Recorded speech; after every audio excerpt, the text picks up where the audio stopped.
There was once a place where truth could not survive. The land was called Veyrun, a quiet expanse of pale stone valleys and still, glass-like lakes that reflected not the sky above, but something deeper.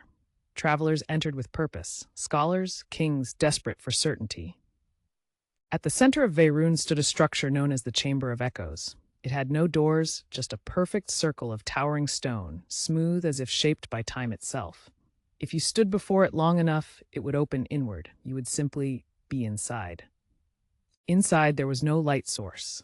The walls shimmered faintly, not with images, but with possibilities. At the center, there was a seat. Whoever entered found themselves drawn to it with quiet certainty that this was where they were meant to be. When they sat, the chamber would begin to speak, not in a voice, but in realization. A flood of understanding would pour into them.